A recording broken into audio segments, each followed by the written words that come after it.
కర్కాటక రాశి వారికి 4 గ్రహాలు అనుకూలిస్తున్నాయి తల్లి. తృతీయంలో రవికేతువులు, ఏకాదశంలో గురువు, చతుర్థంలో శుక్రుడు. ఒక్క శుక్రుడు స్వక్షేత్రగతుడై ఆయన 4వ రాశిలో ఉంటే సంపదలు పెరుగుతాయి. అలాగే లాభంలో గురువు విశేషమైనటువంటి అదృష్టాన్ని ఇస్తారు. మీ ఆత్మవిశ్వాసం మిమ్మల్ని సదా ముందుకు నడిపిస్తుంది. దృఢ సంకల్పంతో పనులు మొదలు పెట్టండి. ఉద్యోగంలో కలిసి వస్తుంది.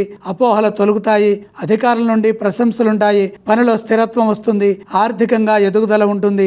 అవసరాలను దృష్టిలో పెట్టుకుని నిర్ణయాలు తీసుకుని మీ బాధ్యతలను మీరు సక్రమంగా నిర్వర్తించడం ద్వారా బంగారు భవిష్యత్తు లభిస్తుంది. వ్యాపార పరంగా శ్రద్ధ పెంచాలి. పరిస్థితులకు తగ్గట్టుగా వివేచన చేయండి. వ్యాపారంలో సానుకూల స్థితిగతులు ఏర్పడే అవకాశం ఉన్నది. ఆ సానుకూల వాతావరణం కలిగే వరకు కూడా ఓర్పుతో పనిచేయాలి. పరిస్థితులను అర్థం చేసుకుంటూ నూతనంగా ఆలోచించాలి.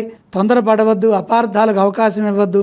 మిత్రులతో సంభాషించేటప్పుడు తెలివిగా మాట్లాడండి. మీ సహనాన్ని పరీక్షించేవారు ఉంటారు. అపార్థాలకు అవకాశం ఇవ్వవద్దు.